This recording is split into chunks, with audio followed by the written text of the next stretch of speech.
around, and then the four-wheeler stopped, and then he gets out and starts walking down like the walkway that the players go through to get to the field.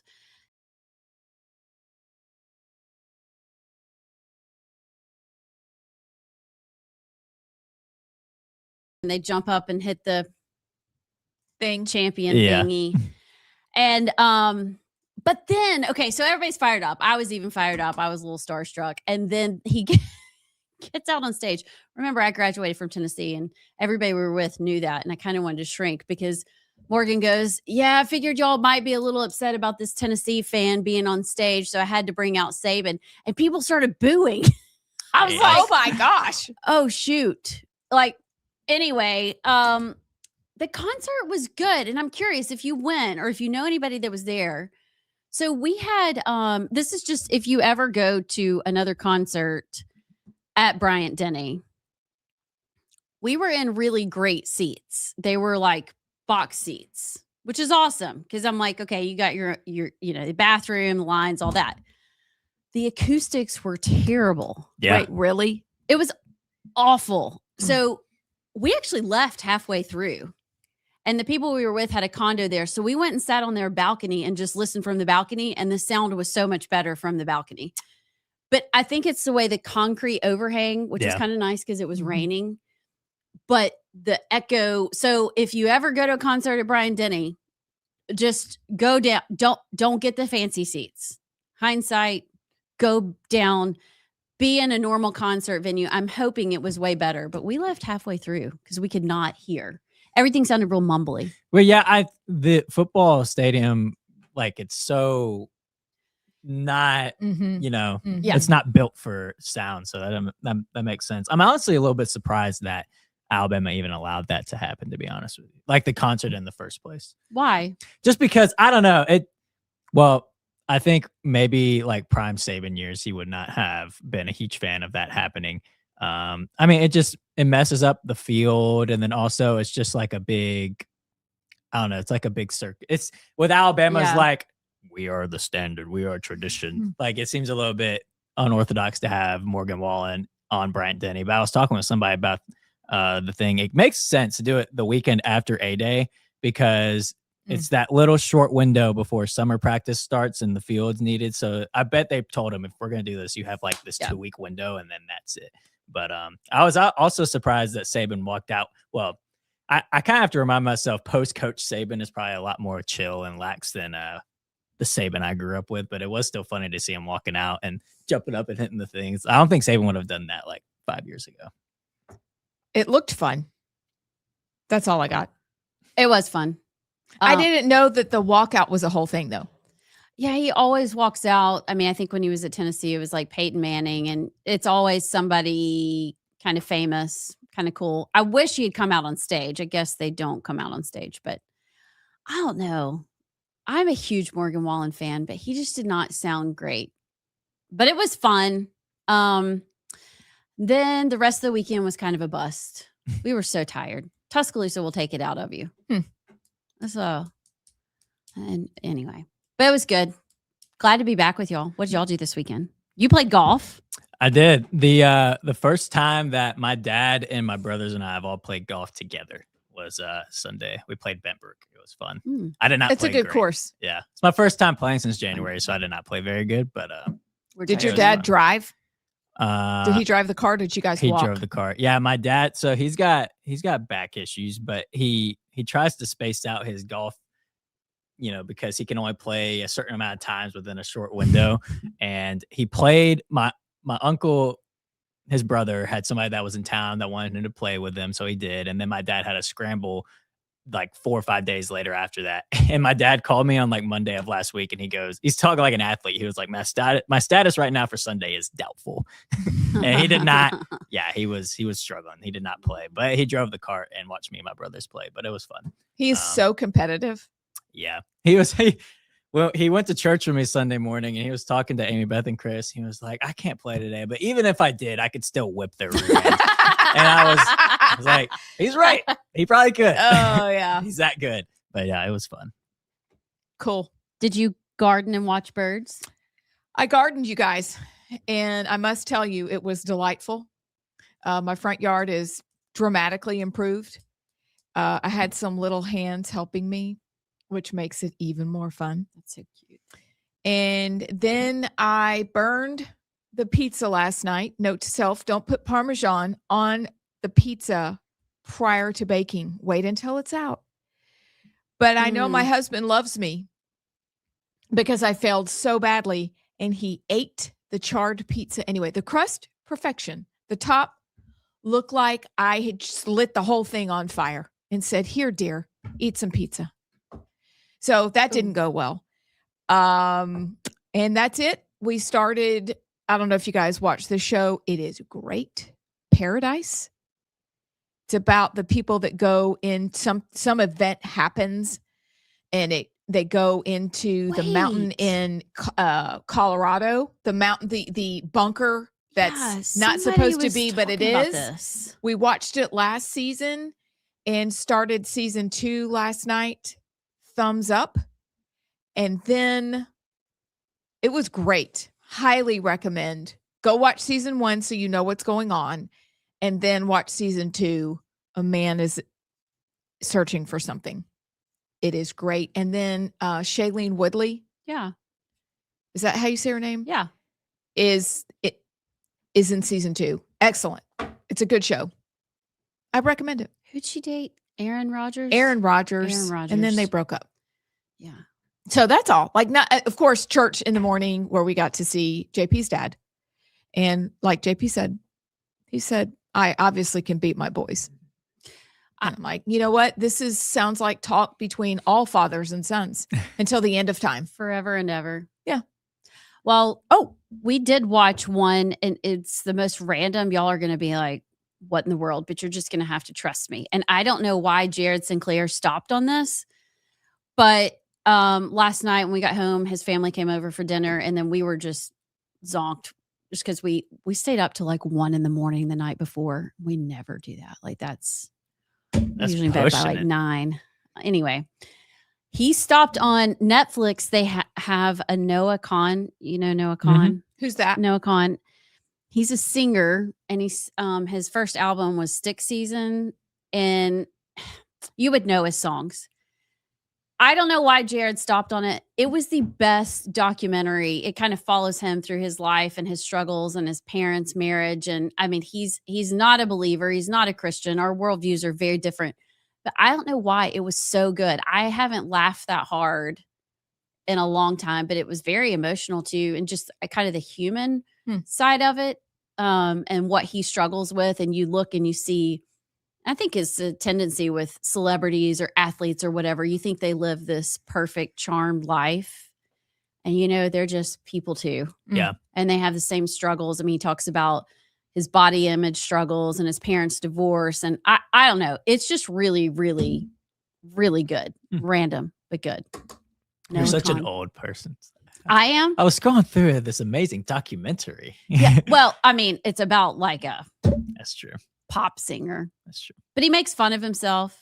And I always appreciate people like that too. By the way, when you sent the video of Big X the Plug playing, at first I was like, are you serious? Big X the Plug it wasn't actually him. But that was my first thought of like, what a clown show our program has turned into. We give the field to Morgan Wallen and let Big X the Plug walk out. No, it's what Ella Langley walked out to was her song with Big X the Plug. And it just made me laugh because I love it. And if he had actually walked out, you wouldn't have heard anything. You would have just heard me screaming in the video. That would have been awesome. Okay, wait. So did you stay for Dixieland Delight? Well, no. It's the best song ever. What's his Tennessee song? 8675309. Yeah, did he end up? Everybody was debating if he played that song because he probably would have gotten booed out of the stadium. Yeah, where he talks about the 865. I think so. Well, there's a song he's got about Tennessee football. I'm pretty sure. Oh, let me look it up. Look it up. Okay, while y'all are discussing this, we're going to do 2 things that we believe you will like. Number 1, and I already have it, and this is a fun word, a word of the day. A word. You can't look at the word of the day. a word of the day. Okay, this is what I love. Word of the day Okay. is. Remember, we kind of got made fun of for wanting to do words of the day in the past, and now we're going to do it. We're going to do it. I love this. And I do too. And then number 2 is starting in the 11 o'clock hour. At the top of the hour, y'all are really doing a great job of giving us your thoughts and ideas, opinions. And so we are going to take time at the top of the 11 o'clock hour each day to read your text. So if you have ideas, thoughts, want to ask a question, go ahead and put it in there and we'll get to it right before we have our interview with Rodney Walker today. Okay. So the word of the day from dictionary.com. I decided not to use the old English words of the day. The word of the day for Monday, April 20th, 2026. Oh, wait. Is this legit word of the day or did you just pick this? I didn't pick it. I thought I would do dictionary.com. a logical, reasonable. Here we go. Is futz. F-U-T-Z. We had to start on today. It says Monday, April 26th. Futz. The dictionary.com word of the day is, and it's pronounced futz. I had to stop myself for a second. The way she started that word, I was like, what? I know. It's Here Monday. It's Monday. We're not on radio anymore, Yeah, JP. All right, lady.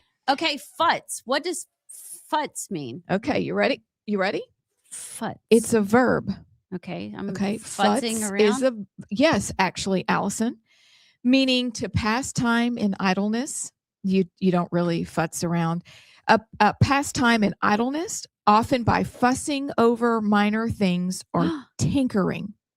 It is a casual, humorous term for wasting time on trivial tasks rather than working. Instead of starting his chores, he decided to futz with his collection of old coins. That, my friends, is the word of the day. JP, is there a way to have some music with this What should moving forward? it needs to be like kindergartner singing Thank you. A, Here B, we go. C, D. The word of the day, boys and girls, is futz. A verb meaning to pass time in idleness, often by fussing over minor things or tinkering. It is a casual, humorous term for wasting time on trivial tasks rather than working.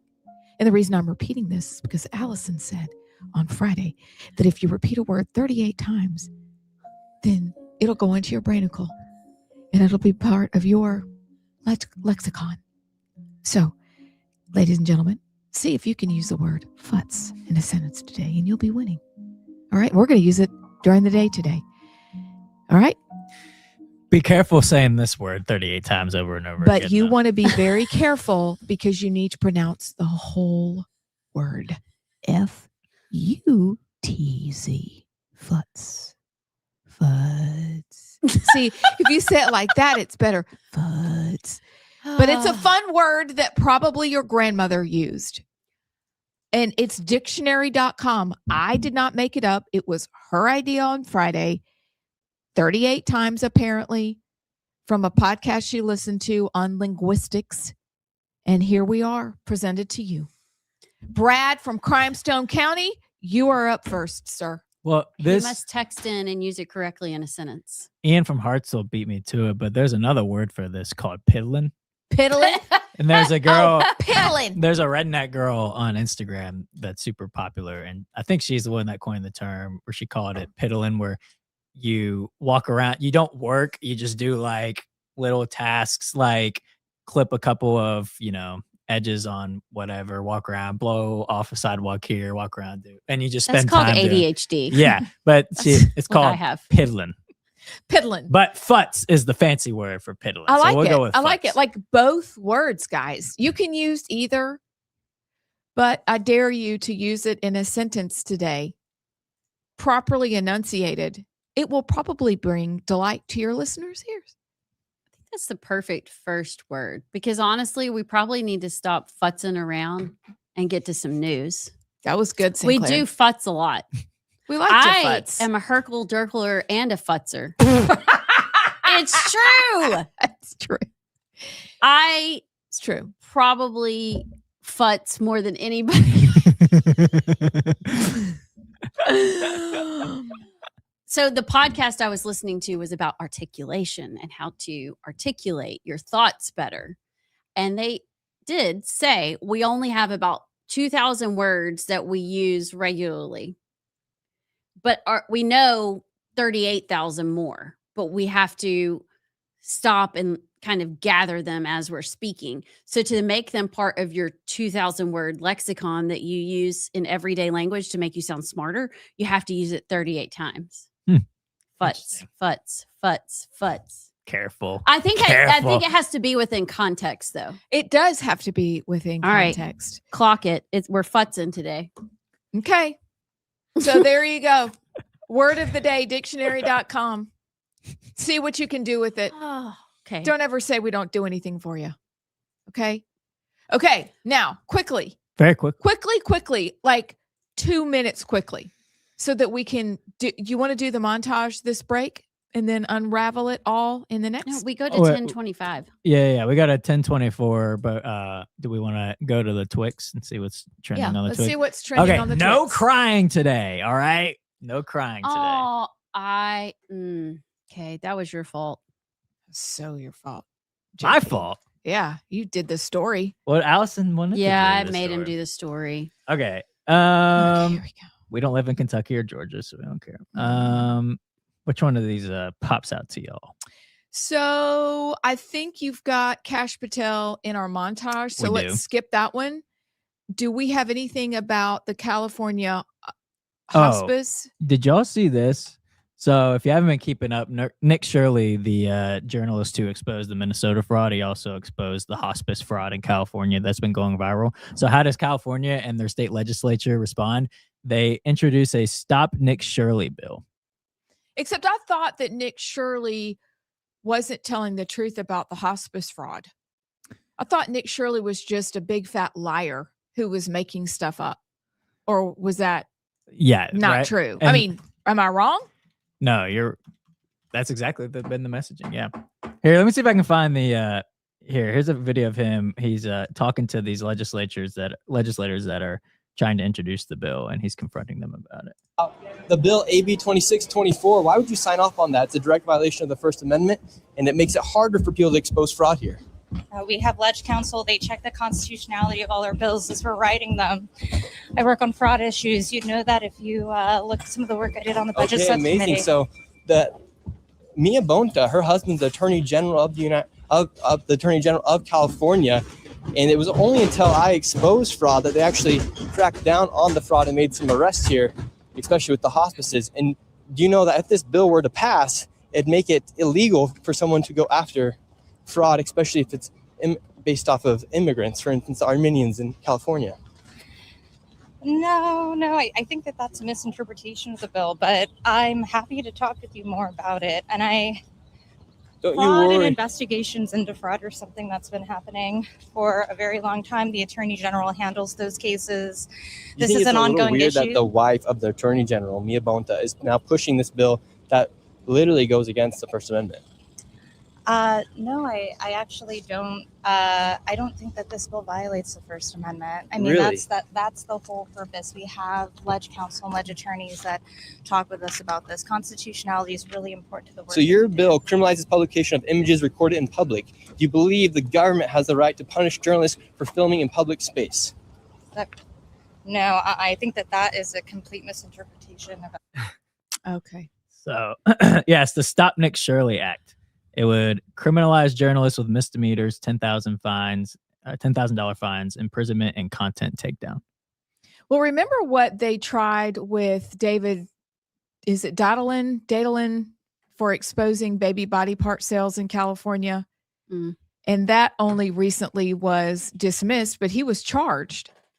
So California would rather be smacked in the face with truth and ignore it than to actually deal with it in the first place. I mean, they don't want to deal.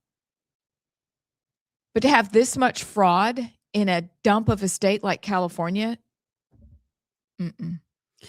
I just want to know who walked backwards that much. And then he had to like And grab. didn't fall. that was so good. He had to grab the arm of the journalist or the cameraman at one point. And like, Yeah. How did he go backwards down the stairs and backwards and not I don't know. That was the most impressive thing. And the fuzzy microphone. He does have a fuzzy I microphone. loved his fuzzy microphone. See, everybody, those are the microphones all the hip kids are using. I'm just putting that out there. Someday. Oh my gosh. Of course, the top of the actual trending and not the news trending is Happy 420. I guess today is 420. Oh. We've been in Atlanta on 420. I bet That's that was fun. unfortunate. It was very unfortunate and stanky. There's going to be lots of futzers today Big time doing futzy. nothing. What is 420? JP? Why are you asking me? I don't know. You're the youngest. It's the, well, I don't know how it started, but it's the like weed celebration day, I guess. I don't know how the Hey, number 420 Google started. that. Can you start that? Yeah. I mean, How can you look did that up? 420. Reminds me of high school. 420 originated in 1971 with a group of 5 San Rafael high school students in California known as the Waldos. They used the term 420 as code for meeting at 4:20 p.m. by a statue to search for an abandoned cannabis patch. Like a treasure hunt? I guess so. So like they would meet every day to search for the treasure. But then they would lose their will to live and they'd forget what they were looking for. The phrase was then popularized by the Grateful Dead and later became a national, then global cannabis culture holiday. So, Look, Don't be in Atlanta today. That's my recommendation. and if you have a job, keep working. Don't futz. that's twice already. I'm going to make it to 38. You wait. All right. On the other side, we'll have the montage and more news. We'll be right back. We are joined by election integrity expert, Dr. Douglas Frank. We're thrilled to have him back with us. This time, we have a little more time for him to lay out just exactly what's going on, and what he has to share will blow your mind. Welcome. Great to be with you ladies again. That was a fun interview last time, so I'm glad to be back. It was fun. And now we have more time to dig in. When you left last time, we both looked at each other and were like, oh, my word. Because for years, we've been told that Alabama is the gold standard in election integrity. And apparently, we have some things we can work on. Every state says they're the gold standard. It's like I think all the secretaries of states get together in some conference and say, let's all agree we're all the gold standard or something like that. Yeah. Well, tell Seems like it. us a little bit about yourself before we really get into some of the data and the things that you've discovered. How did you get started in this? What is your background? Sure. I'm a physicist. I was in the lab for 40 years, basically. And when I came out of the lab, I was like, what happened to my country? And what really brought me out was COVID. It was the COVID pandemic. I was teaching at a special school for high IQ kids. And one of my kids was a Chinese exchange student from Wuhan. And in November of 2019, I was teaching differential equations class, and he said, Dr. Frank, can we learn how to model epidemics? And so I began teaching how to model epidemics in December of 2019.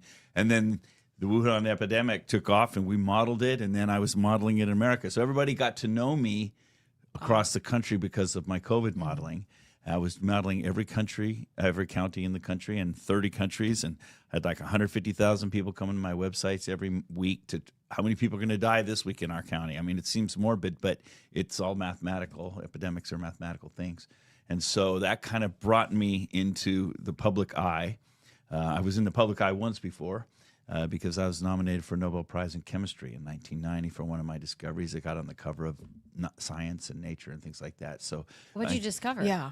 Well, you can't leave us hanging Yeah, like that. I mean, I didn't just mean to do that to you. Sorry casually. about that. Well, I figured out a way to make three-dimensional images of molecules. And it's Okay. the first time anybody had done that. And so it looks cool. So it looks good on covers of magazines and brought me a lot of attention. For about a year, I was traveling the world teaching people how I figured that out. And then I left academics in 1996 because it was too political for me. It was disgusting to me. I didn't like it. You were ahead of the curve. Yeah, I sure.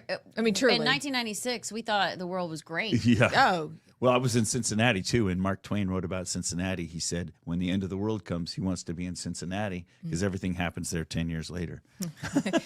it's true. I had family who lived in Cincinnati. That's a great place. Oh, yeah. And it was a great place for me to raise my kids and everything. And I'm still out there in the country. We've moved further out in the country now.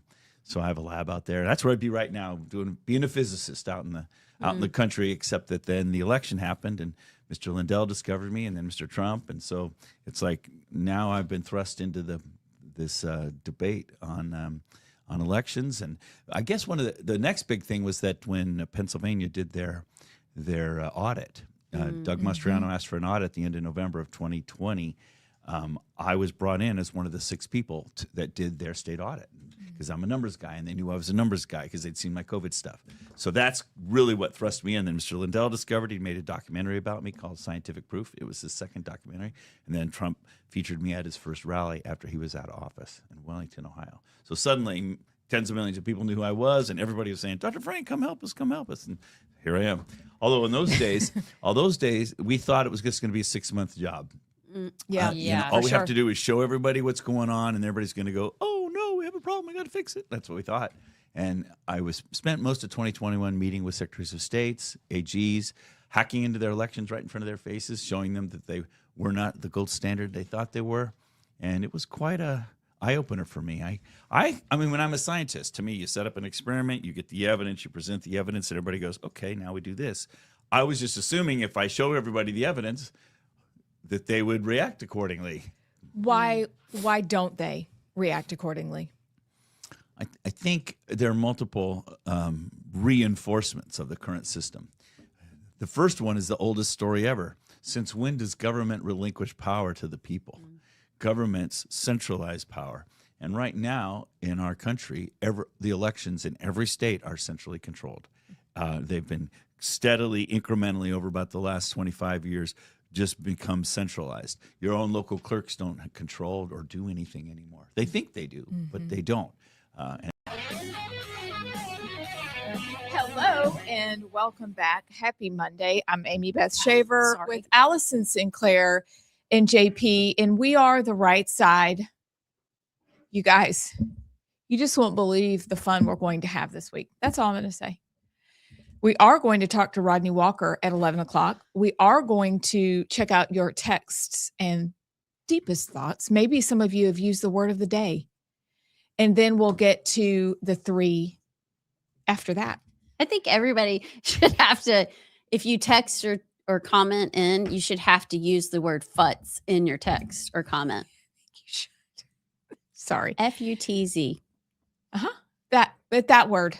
Yeah. You got to use it. Let's see. It's the game of the day because Mondays are boring. That is a great game of the day.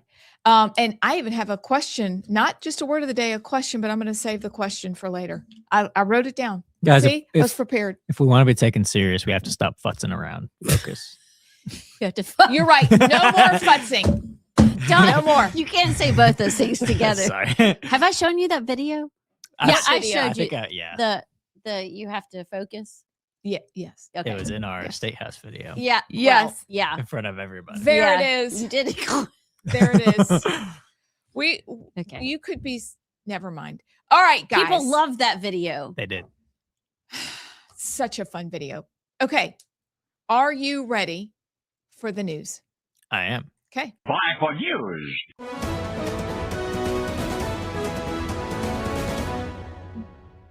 Iran says it will not go to peace talks in Pakistan as long as the US blockade of its ports remains in place.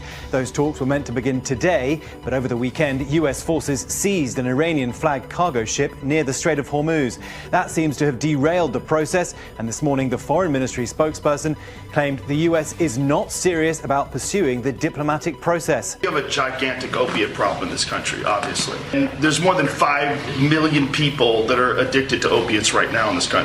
With 1 dose of Ibogaine, more than 80% of people are free of that addiction. With 2 doses, it's more than 90%. Every time I see President Trump, he says this repeatedly, that the election was rigged. We've got all the evidence. I can announce on your show that we've got all the information we need. We're working with our prosecutors at the Department of Justice under Attorney General Todd Blanche, and we are going to be making arrests, and it's coming, and I promise you, it's coming soon. Justice Department suing 29 states and Washington, D.C., saying they're refusing to turn over voter roll data to federal investigators. We found at least 350,000 dead people currently on the voter rolls in those jurisdictions. Wow. Conspiracy theorist, strike again. For all those people. You can't be serious. Okay. Anyway. I kind of zoned out. Totally missed the last two stories. Can we replay it for me? Yeah. We'll replay here. Let me. I can't. The last it two? was the last two. Yeah, Cash it Patel was. and Okay, go from. Yes, ma'am. I'll save it for after this. No, it was the guy after Cash. I got Cash. well, Okay. the last two clips. So yeah, let me get it to the last two clips. I'm sorry. I'll pay attention. I was futzing. Quit futzing around. Stop the futz. Justice Department suing 29 states and Washington, D.C., saying they're refusing to turn over voter roll data to federal investigators. We found at least 350,000 dead people currently on the voter rolls in those jurisdictions. Okay, what jurisdiction? Do you know what that was? I don't think the clip said it, but I'll put up. It says multiple jurisdictions, but she's right. I don't know where. 350,000 dead people in those jurisdictions, plural. I'm just curious where they were. Did y'all see We found. Let me put up the states that. So it's from these states. Oh, Voter okay. roll Those go data. together. Okay. Lord, at least Alabama's not on there. We did arrest somebody over the weekend, maybe. Did y'all see that? Hold on. The clerk? I don't know. I just saw something about something. Allegedly. Serious news here. Hold on. I'll go find it. But voter rolls. Okay, so Cash is saying we're going to start arresting people? He claimed there's about to be arrests regarding the 2020 election, and that they have evidence that it was rigged. So we'll see. I would like to be very wrong, because hear me. I want to be wrong. It sounds like his version of Pam Bondi's strongly worded letter. Arrests are coming, just like I'm going to send them a letter. Yeah. We've waited on this patiently for 6 years. I do hope this is actually going to be followed through. So we'll see. I don't know how long that's going to take, but arrest coming soon. Who are you going to arrest? When is it going to happen? What does this mean? Except I do know one thing. It means we were right about the election being rigged. We were right about that part. And to tag on with what Cash said, Harmeet Dillon and her 350,000 deceased people in 29 states on their voter rolls is quite encouraging. But here we are. We generally get to the precipice of this issue, and then it just falls off the cliff. Our interview with Dr. Douglas Frank, if you haven't watched it, you can go to our... It's actually the one playing in the breaks today. So sweet. Okay. Well, you can see the whole thing in its entirety on our YouTube channel, Rightside Media. But we can talk about all of the data and all the statistics, but if you have a brain, even the night that we're watching, I'll never forget, went to bed firmly confident that Donald Trump was going to win in 2020. There's no way statistically, because votes come in a pattern. Generally, it's a predictable pattern. Woke up, you see a giant straight line up for Joe Biden. That is virtually statistically impossible. And you don't have to be a freaking rocket scientist to know something weird happened. So why is it taking so long? It's not that difficult. Now, do we think that there were some, we talk about the uniparty a lot. Is that why this has taken so long? Do we think that there were some work? Yes, JP. I think so. His head was bobbing fanatically. I do think that's a major reason why. I also think, I mean, obviously we had the Joe Biden presidency, so they weren't going to do any investigating during that. But I think there's evidence you have to really like go in to find, because on the surface level, you could say, well, all the courts threw out all the cases, so there wasn't ample evidence. So we're moving on from here. But where you have, what was it, the Fulton County voter location that, or polling location that was raided, and allegedly there was evidence there found that the 2020 election was sus. So you have to actually go in and raid, places like that to find the information. But I do think the uniparty, so to speak, has been blocking it as a whole from proper prosecution. But if Kash Patel is correct and there's arrest coming soon, I look forward to it. But also my cynical side is along with Amy Beth's of like, how many times, there's a lot of things that they say, well, it's coming soon.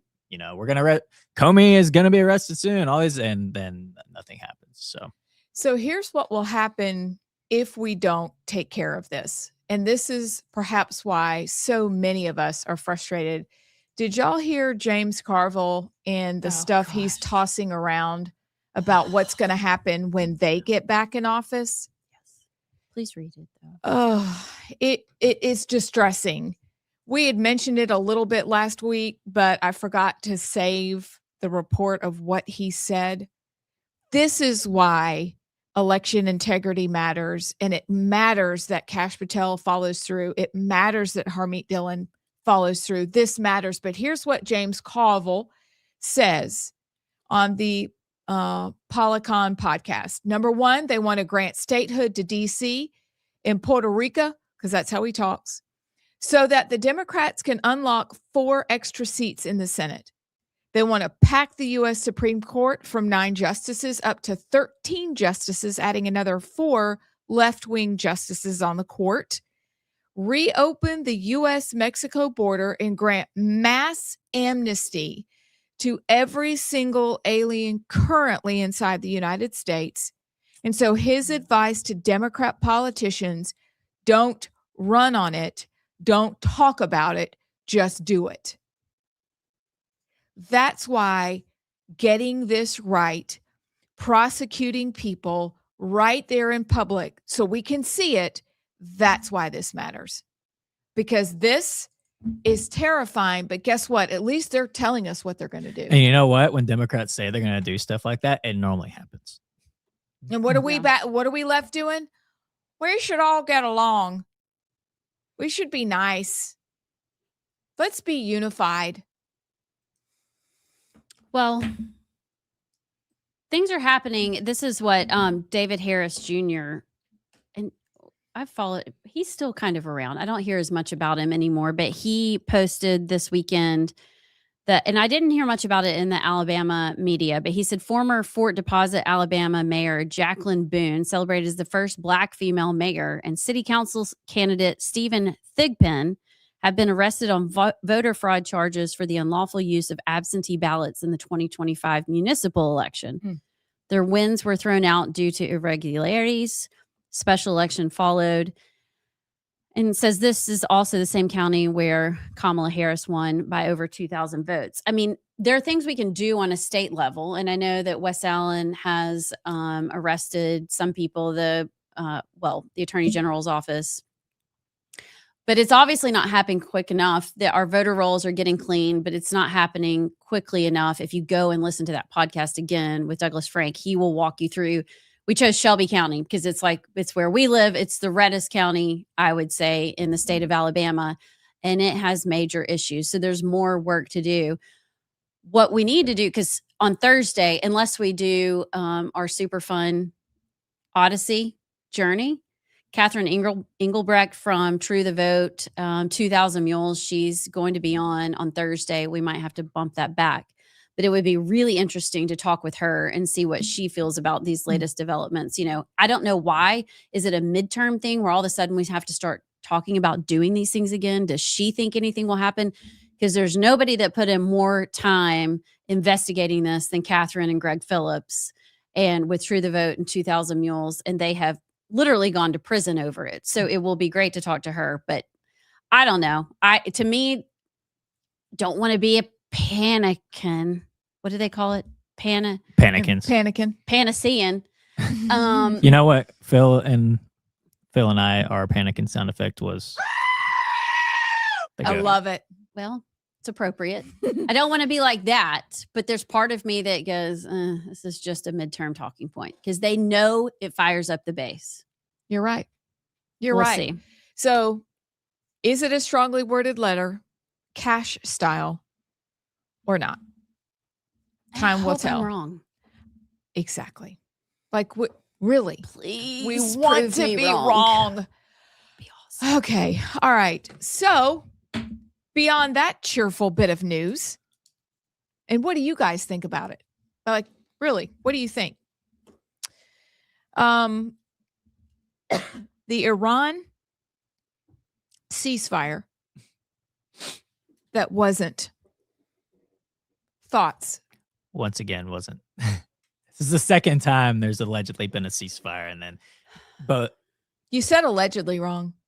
allegedly, both sides have thought differently of what the ceasefire agreement was. So now there's no ceasefire. But I'll put up. So at Friday, Trump announced that there was a ceasefire agreement between us and Iran, and that the Strait is going to go back to normal, but we're going to keep our blockade on the Strait. Well, soon after that, Iran was like, that's not what we agreed to. And then started to deliberately try to reclose the Strait. But I'll put up this post from Trump over the weekend. I won't read it all. He said, Iran decided to fire bullets yesterday in the Strait of Hormuz, a total violation of our ceasefire agreement. Many of them were aimed at a French ship and a freighter from the United Kingdom. That wasn't nice, was it? My representatives are going to Islamabad, Pakistan. They'll be there tomorrow evening for negotiations. Is that tonight? The negotiations are supposed to start today / I guess tomorrow in the Middle East. But Iran has claimed that, well, they've made conflicting claims. Originally, they were like, we're not going to Pakistan because clearly the United States is not serious about negotiations. I've also seen some Iran officials claiming, well, talks are still on. So I don't know. There's conflicting statements about if there's actually going to be negotiations today / tomorrow in Pakistan. But what it appears to me is that the ceasefire that was agreed to, then again, we don't even know if it's a real actual agreement. The United States believes that part of the agreement was that the U.S. blockade would stay intact in Iran. Their belief was that they were supposed to end the blockade altogether. And so once the blockade stayed, Iran started to fire at ships that were in the Strait. I believe they also launched a drone attack against U.S. ships partaking in the blockade. But then also the United States seized an Iranian cargo ship in the Strait yesterday. So things are, it's like the ceasefire lasted maybe like an hour or two, I guess. And then now it's already back to. The kids were just napping. Yeah. And then they woke up.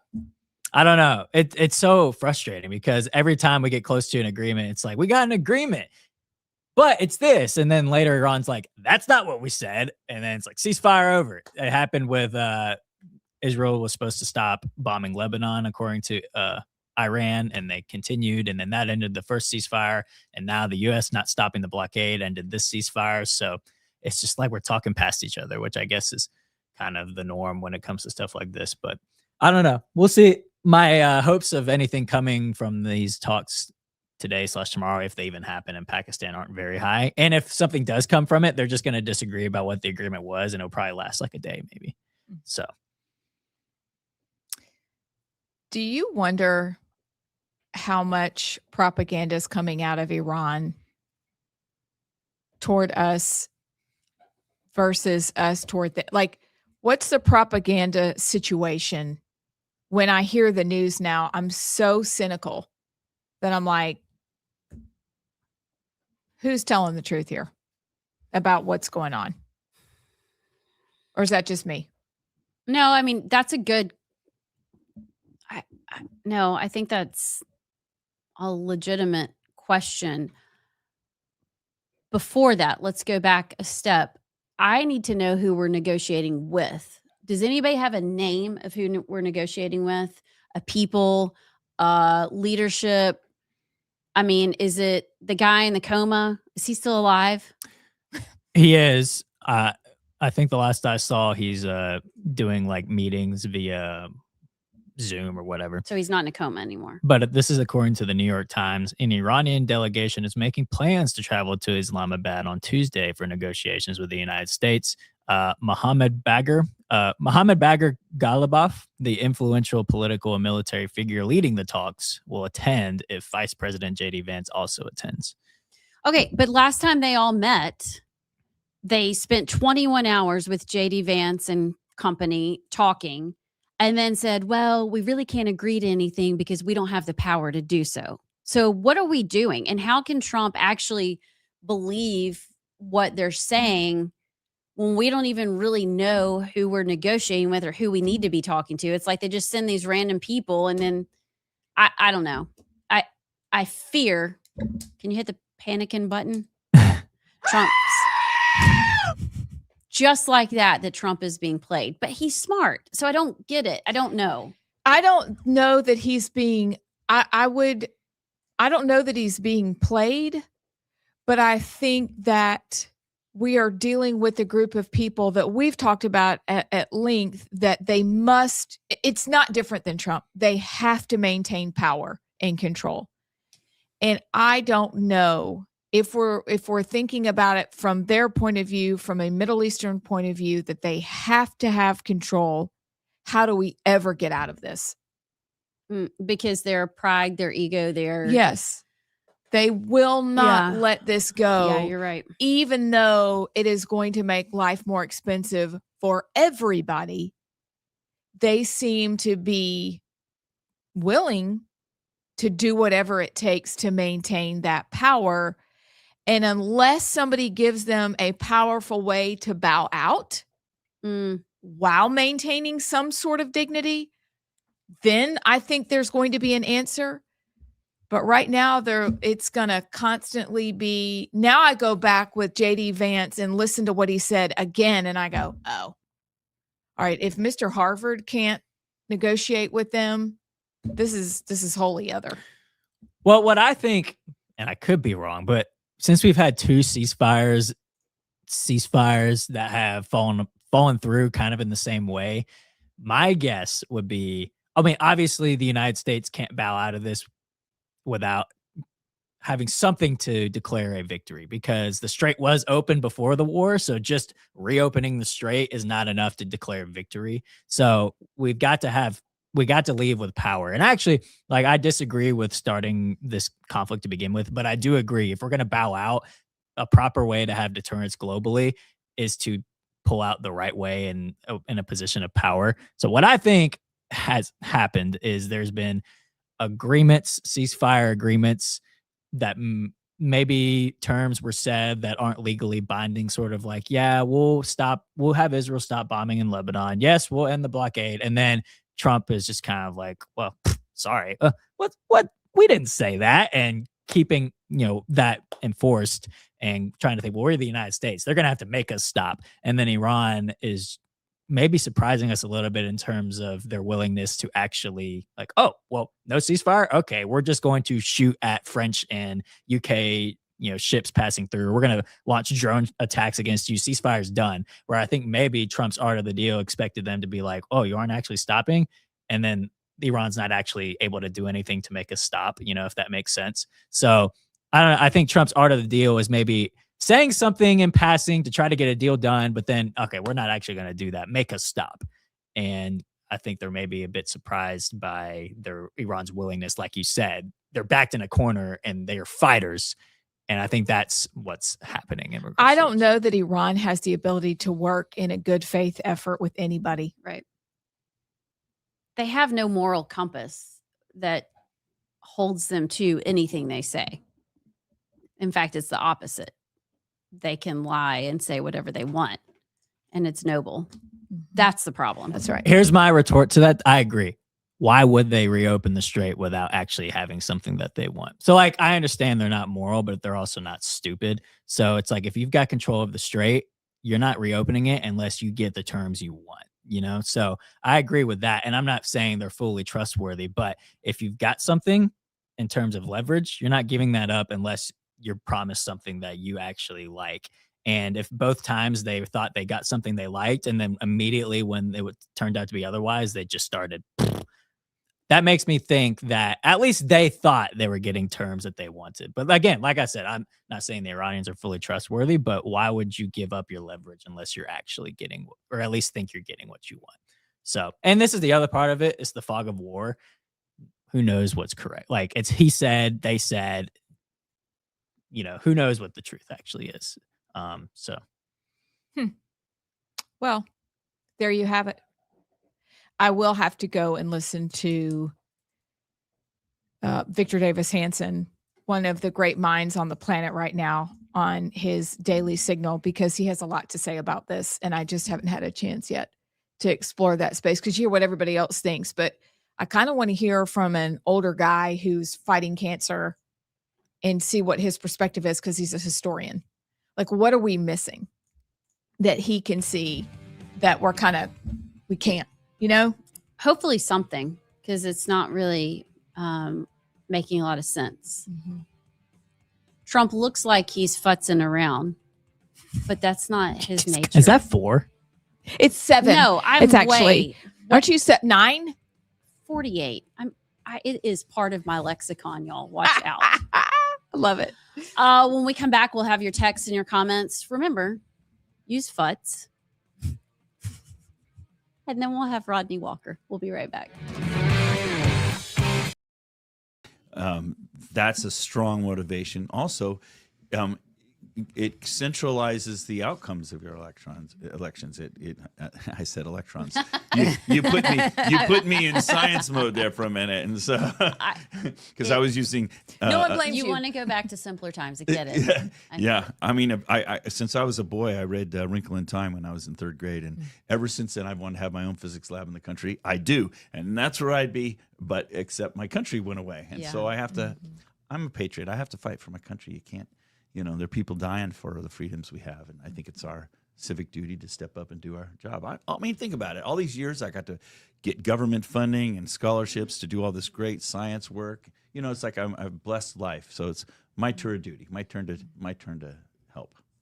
Before we dig into Alabama numbers and kind of what you're finding here, give us an overview, because you travel the country. Yes. You meet with lots of different groups in different states. Nationally, what are you seeing? Are we trending in the right direction? Are we making headway on a national scale? And then let's drill down and talk about what's going on in Alabama. I think the first principle people need to understand is that there isn't one legislature in this country that wants election reform. There isn't one. Every single one is going the opposite direction. And so, like, for example, when I'm in Oregon, everybody says, oh, it's those evil Democrats. But here I am in Alabama, and you guys are like super red. And yet your legislature is trying to pass laws to make it even harder to audit your elections. What's going on here?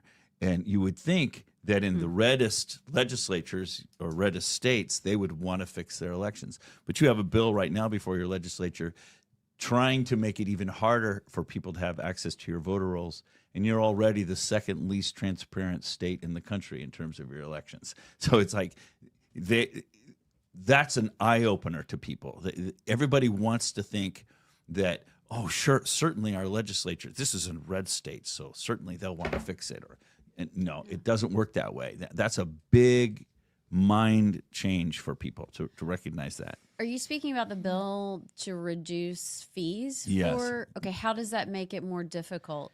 So the bill was, as it was originally proposed, was going to take information out. So they were saying, we're going to make it cheaper, but we're going to give you, it took out the critical information. And you're already not giving the, you know, for example, I've been working with your teams here. I just came from Mobile and I came from Ottawa, and they're complaining, Dr. Frank, this is really hard. And it is, because in other states, they give you tons more information. than you get here, and you have to pay for it, and it's limited already, and they wanted to limit it even more. It should be exactly the opposite. If you go to Ohio, for example, or go on their Ohio website, Secretary of State website, just click. You can download it for free. Go to Florida, click, download it for free. Way more information for free. But in your state, you have to pay exorbitant fees for less information, and they wanted to make that even less information. So is it because it's back to what you said at the beginning? You've presented the evidence, they ignore it, it's centralized, it's layered. I mean, is it all of those things, or is there something that's specific to Alabama in addition to, we see that they're not transparent. We've experienced that. Yeah. Like, what else are we missing? I think the main thing we're missing is that people have become conditioned into waiting for somebody else to fix the problems. You know, you're too young, you don't remember, you ladies, but when I was a boy, we ran our own elections. The PTA moms walked the precincts, and the parties, the Republican and Democrat representative in every precinct took the precinct book. And every 2 years, every door was knocked on, making sure that the books and the precincts were up to date. Since about 2002, we've just steadily lost our role as citizens. Now we wait for other people to fix our problems rather than us. We wait for other people to teach our children. We wait for other people to run our elections. We wait for other people to run our government. But America's an experiment in self-government. It's supposed to be us doing these things. How's it working out when we're letting other people teach our kids? How's it working out when we're letting other people run our government? Plato said the penalty for refusing to get involved in politics is you end up being governed by your inferiors. And here we are. Any one of you pick a random person off the street, they'd probably be better governor than the one you got. Okay, I mean, it's a bad situation. Right. So really, I think that's the fundamental problem: is that we the people, and this is a good thing for Alabama, but we the people have forgotten that it's our country, that we're supposed to be doing stuff. Now, in your state, you are full of people who have really good, solid values. That is refreshing when I'm here in Alabama. But because of that, you're more trusting.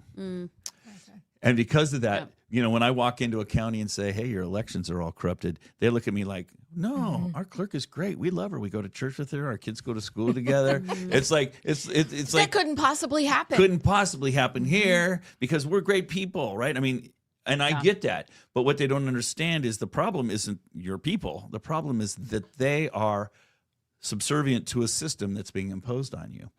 So, for example, if you were to let's say I wish I could read lips, because then I would know what JP just said. Do you want me to say on air what he said? I mean, I guess you can. Yeah. He said, by the way, when Rodney Walker comes on, I have to go potty. Yeah. So don't freak out when I leave. Yeah. Okay. And now everybody knows. Thanks. If something falls apart, I can't run over there and push buttons. I don't know what to do. We still need to train our friend who knows how to do those things as backup for our good You can't leave yet. Where are young you sir. going? Where are you going? All right, listen. Okay. All right. So here's what we're doing. We're multitasking. I'm Amy Beth. She's Allison. He's JP. We are the right side. Rodney Walker's coming on in a few minutes. We're going to talk about his run for the Senate and maybe some other things. You don't know. But first, we're also ordering for our lunch because we have a lunch meeting. All right. All right. And we're ordering tzatziki's, just so you know what we're doing. And then Zazazikis. it's tzatziki's. And then what we're doing, because we said we'd do it, is we're going through your text. So, JP, what do we have? Here you go. Thanks. If y'all want to text in your thoughts, that number is 833-687-4448 or 833-68-RIGHT. Yeah, I think our most recent text was Ian from Hartsville. He says, "Futz is a fancy way of just saying piddling." Yep. Peddler. I'm a peddler. You are a piddler. But your dad would say it's because I'm ADHD. So I don't know if I'm a peddler by just choice or if I just can't finish a task and just kind of float around and do whatever I want because I can't focus. You can't what? I can't. That was good. I can't That's good. focus. That was good. What are you getting for lunch? Chicken kebab salad. Where's that? I don't know. Up there. All right, keep going. We do have some comments. This came in on the Facebook. Will Hall says, "Stop negotiating with people who constantly break the agreement. Carpet bomb them and be done." I mean, that's one strategy. That's Will Hall. Yeah. George Patton, he says, JD and Witkoff are great, but Jared Kushner will be our secret weapon in negotiations. The winning never stops. Flexing emoji, laughing emoji. Yeah, because Jared Kushner is extremely pro-Israel. I mean, he is, well, first of all, he's Trump's son-in-law, but he himself is Jewish and he's very much pro-Israel. So a lot of people are saying you're not really going to get any negotiations with Kushner there because he's not going to be unbiased. So I don't know. What is the purpose of, here's what is so hard when you're in these situations, because by definition, a negotiation is actually read what does negotiation mean by definition? Negotiation definition. Like, negotiation is a strategic back and forth communication process aimed at resolving disputes, creating agreements, or finalizing deals between parties with partially conflicting interests. So each side, generally though, if you're negotiating, each side will walk away feeling like they won. Right. And that's a problem. A proper one, though, is one like, we won with this, but we conceded on that. Like, it's normally supposed to be balanced. But yes, yeah. So that's a problem. It is. Because we have nothing. We've backed ourselves into a corner because we should not be negotiating with terrorists, which is exactly what this is. And it's almost like Trump can't win because he's going to have to give up something.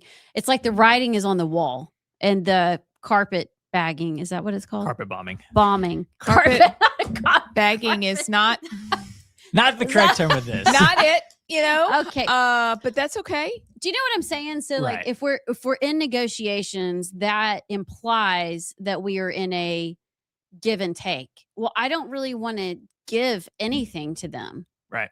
So we're kind of screwed. And the only way to get over that is if we have leverage. And that's what our blockading of their blockade is supposed to be, because we've known that they had the leverage to blockade the strait. So, okay, well, then we'll just blockade it. And then we can do it better than you. Well, so anyways, that's the only way we can do it is if we have leverage. What'd you find? I just found what Victor Davis Hanson said 3 days ago. Speaking of looking like we have no leverage, he says differently. He says that Iran is quickly going broke. It's going to implode. The population is restive. I don't know what that means. America's in the driver's seat. This is what he says. They have no money. Before the war started, there was hyperinflation. Now their currency is worth nothing, and China doesn't have the wherewithal, strategic or tactical, to force their way in. If one Chinese carrier comes in there, it's going to be met by 3 American carriers. So interesting. That's from 3 days ago. I'll be interested to see what comes out from his perspective this afternoon. Some things have changed. I mean, in 3 days. Yeah, they really have. So we'll see. It's interesting because who really knows?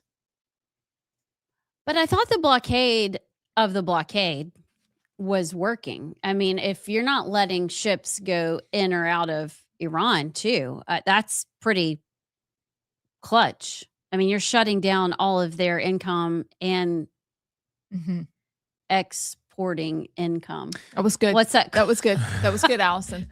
All their monies. Right. Well, I mean, there was also Chinese tankers that were allowed to go through the U.S. blockade. So it's like, is that really doing what you want it to do? I don't know. I looked up, I mean, obviously this is Al Jazeera, so it's not a very reliable Is that what source. we're resorting to? However, there's like I said, Al Jazeera is not incredibly trustworthy in numbers wise, but I think most people or most outlets agree with this. I mean, Iran has increased their oil revenue for about 40% during the war because of their closing of the strait, but also the ships that are coming through obviously benefit them.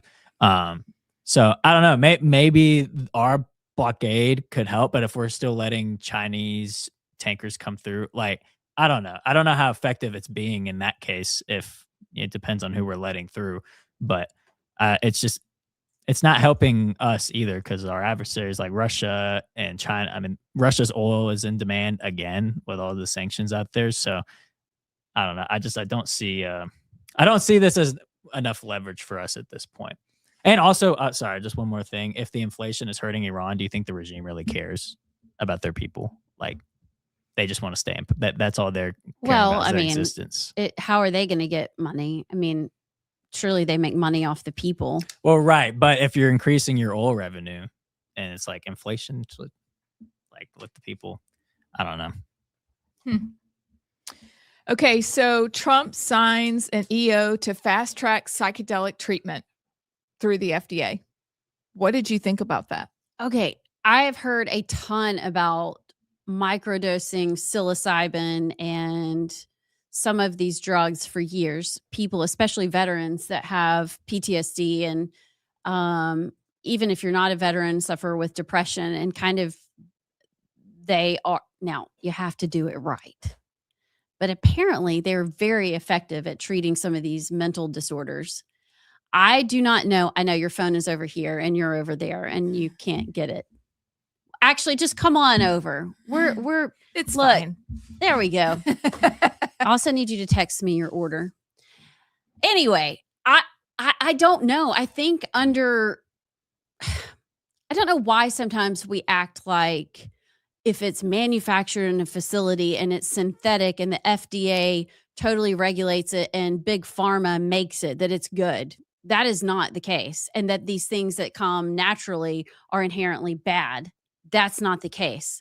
I think God gave us lots of resources. Like, how did people live all those years before Eli Lilly and Pfizer? I don't know. It's called now poppies. Okay, let's backtrack. Medicine is not inherently bad, and these drugs are not. But like, I feel like we have way more resources from God's creation than we utilize. And if this is one that works, don't turn your nose up at it just because it sounds a little unconventional. Now, the drug that he actually mentioned, I don't know, Abraham. It was Ibogaine. Ibrahim. Okay. Ibrahim. Yeah. Might have to do a little research into that, but I'm for it as long as you're not like on the street eating a bunch of cow poop mushrooms. Hey, Rodney Walker may be able to tell us about cow poop mushrooms. Yeah, he may. Because he has a bunch of cattle. He does, and we could talk about it. We could talk about it. I don't really know what's happening right now. Something's trying to connect. But it's really trying desperately to do so. And I apologize, everyone. That's probably on our face right now. Share the password. Can you see the share password thing on our JP? What? Can you, it might just be on that iPad. Oh, no, they can't see it. It's just on the iPad. Hold on. It's so awkward. I'm really sorry. My old iPad is my regular iPad has been commissioned. JP, do we have Rodney on or we're working on it? We're working on it. Okay. All right. So yeah, what's the signal? What's the bat signal when that but so I'll just give you okay. So I don't know. What do you think about it? What would the doctors in your life say about it? The doctors in my life recognize that there's definitely struggles with PTSD. There are struggles with reality post-war. But then there's some other things going into that, making a decision to let somebody use Ibogaine. Am I saying it right? Ibogaine. Ibogaine. IBO. Using Ibogaine because there are other factors at work as well. Okay, so if they use a little, are they going to need, is this like a continuous situation? Is it to blast through? I don't know. The instinct immediately is skepticism, not because it's naturally occurring, but because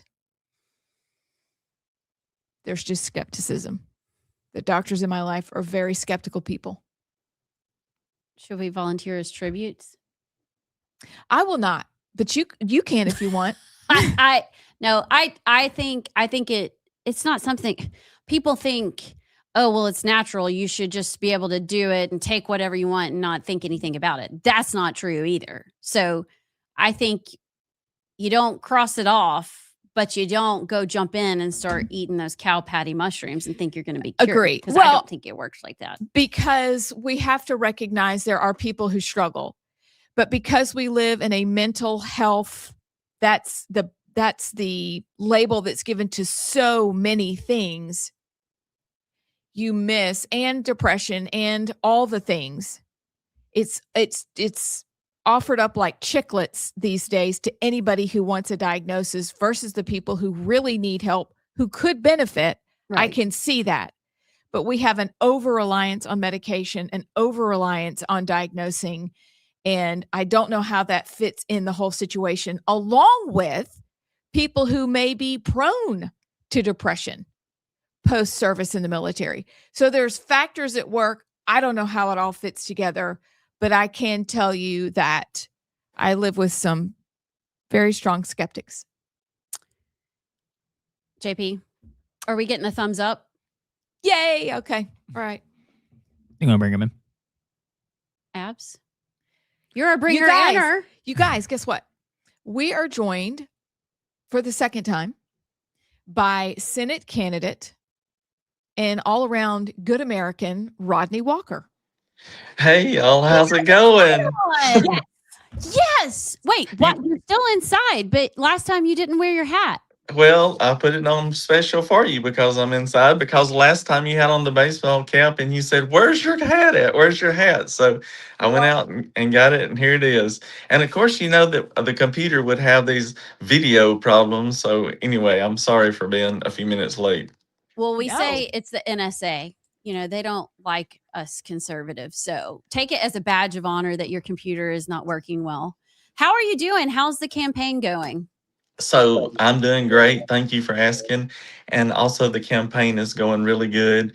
We're working very diligently on it, and we're traveling the whole state, and everything's going great. Okay, question. We've seen a lot of talk lately, or articles that are just recirculating on comments that you've made specifically talking about the race, about polls. What is your thought on the polling that's being done? Are there any that you think are accurate, or are these things that we should be, taking with a grain of salt? So answering those backwards, I think that you ought to take them with a grain of salt, because I believe that whoever pays for the poll gets exactly what results that they would like to achieve.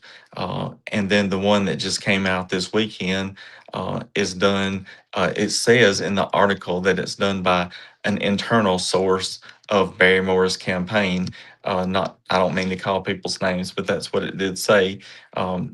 And our internal poll that we paid out of Virginia for, it showed that we was at 21%. As we're out here working and everything, other people say that they believe that's what the number is. And then we've got people running, for state senate, and they've done polls, and they'll refer back and tell me what their polls say. And so I believe that we're somewhere right around 21%. I don't believe at all that Barry's at 46%, which just came out. If y'all will just take logic and notice how these polls move from one day to the next, depending on who does them, then I think that you would agree that we can't depend on them. I would also take you back to the presidential election, where that President Trump versus Kamala Harris, that every day that it would move back and forth, and whoever was doing the poll would be, one was winning or the other was winning. But May 19th is a poll that really matters. To that end, I was going to say, I'm with you. Polls depends on the day, but depends on who you're calling, depends on who is polling and being paid to do it. But what matters is that you are continuing to get your message out to the people of Alabama and feel good about your campaign. I'm curious if you're, as you visited around the state with different voters, Has your focus changed in terms of what you're like, okay, this wasn't on my radar, but when I get to Washington, I want to do this? And what have you learned on the campaign trail?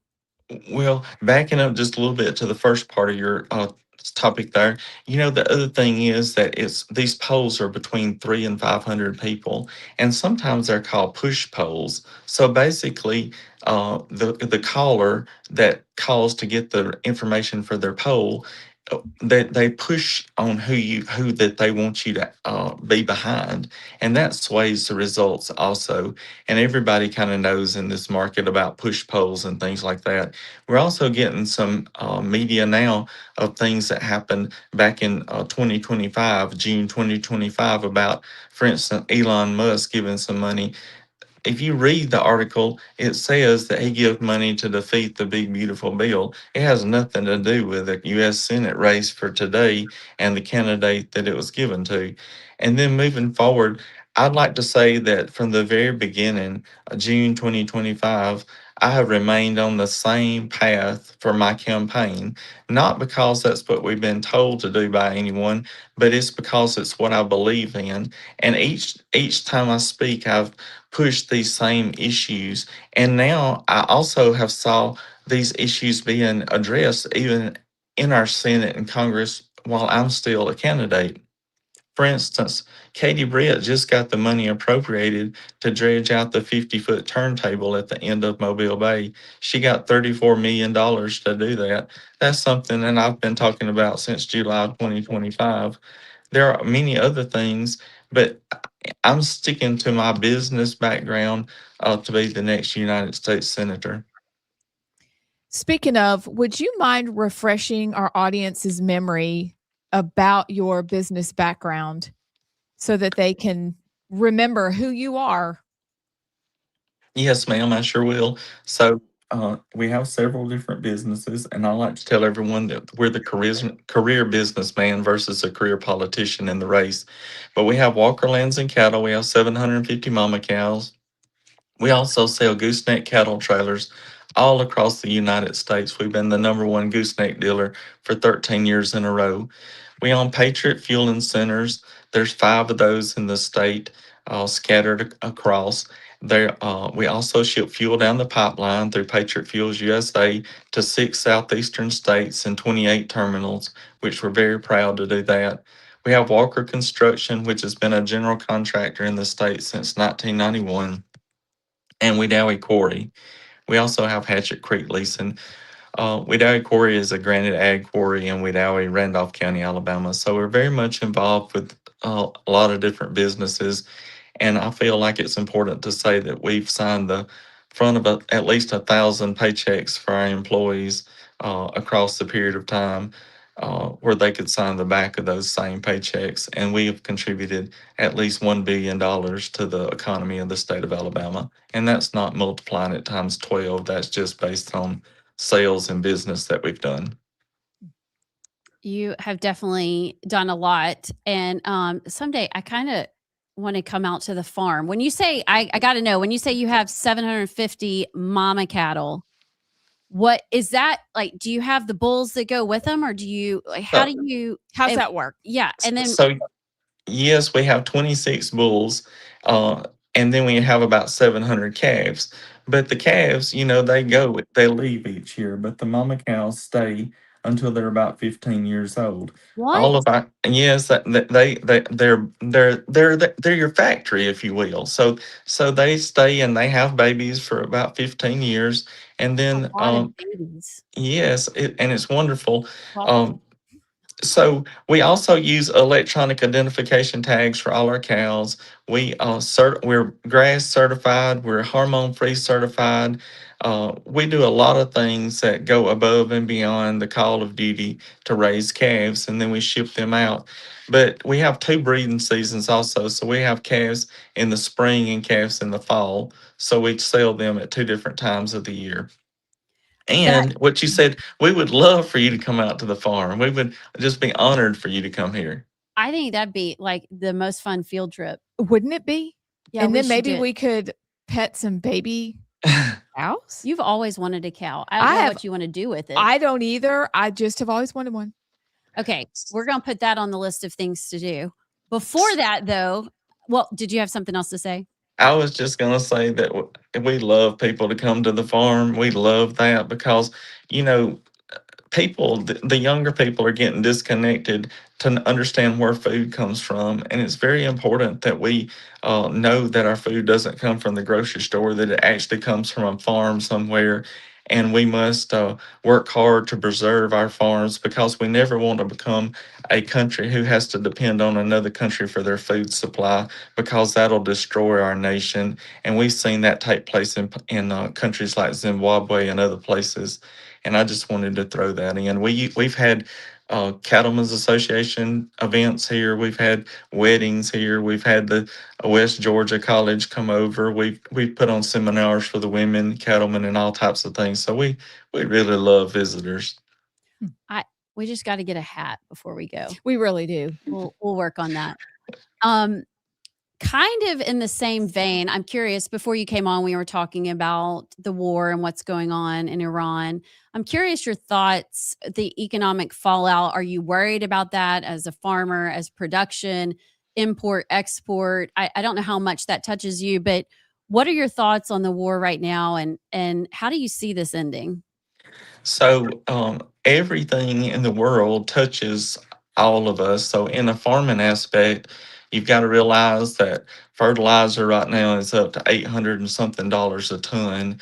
And then diesel fuel right this minute is up 15 cents. And so, and that's on the commodity market.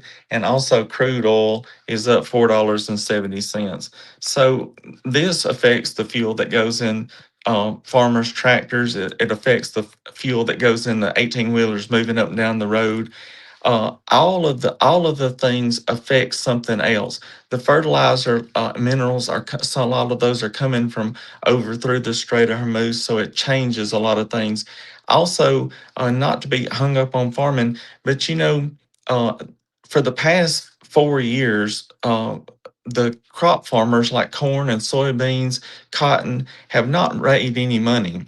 Now, somebody might say, oh, that's their fault. No, all of the products are controlled by the commodity mercantile exchange market, which is run out of Chicago. And that's the way that farmers' prices are set. So the prices are as low as they've been since 1974. Suicide rate is extremely high. We've just got to work diligently to make sure that we get a farm bill passed. And people need to understand that most of the farm bill winds up going into SNAP or other programs like that rather than making it out to the exact farmer. Cattle prices are up. They've been up for about a year, higher than they've ever been. We're very proud of that. And let me tell you something, if you think that a cattle farmer's getting rich, that's not right.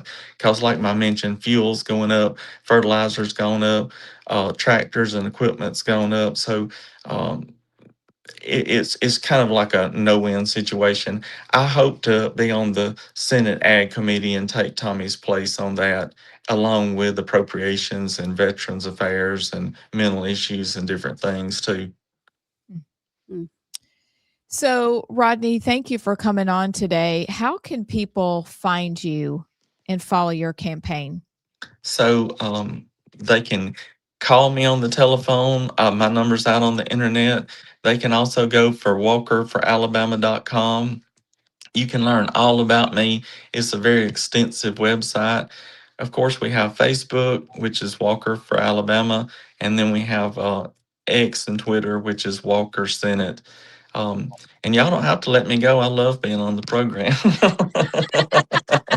I do think we have a break in about 2 minutes, but so if you have any last thoughts, we'd love to hear if anything else is on your mind. I just want to say, guys, that please vote for a career businessman versus a career politician. We've got to send business people to. Oh dear. Yeah. Oh, he's back. Okay. He probably Did I lose you? Oh, yeah. Yeah. But we're here. Keep going. Career businessman. That's Rodney Walker. We need to vote for a career businessman versus a career politicians. And when there's been 12 million worth of money from Washington insiders and bureaucrats, you know that we need to be careful and not let Washington buy our votes in Alabama. The votes need to come from the people on the person that they would like to vote for. Well, we appreciate you coming on and all you're doing to speak and get out in front of Alabama voters. And I think May 19th, I think you're probably ready for it to be here. You've got a great message, and best of luck. Stay in touch, and we'll make it out to the farm. Oh, yes, we will. Okay.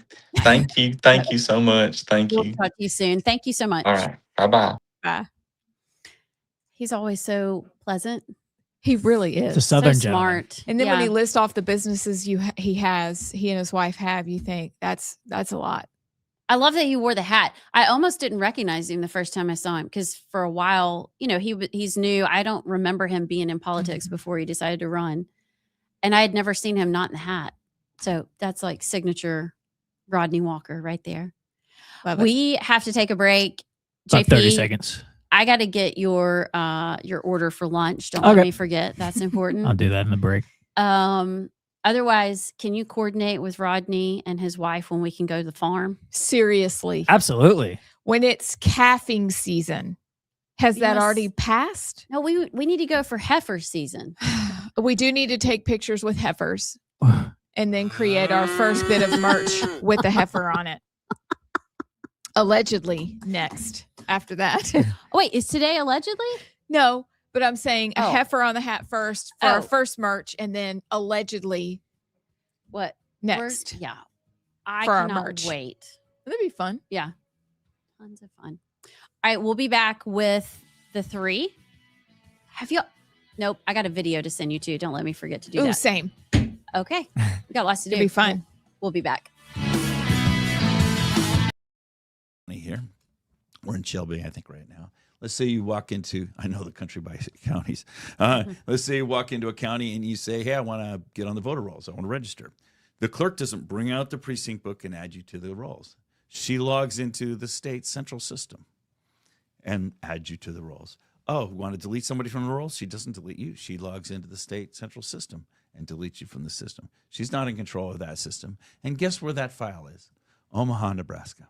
Okay, so your rolls are not even here, and your clerk is not even here. It's not like she has a copy of the rolls.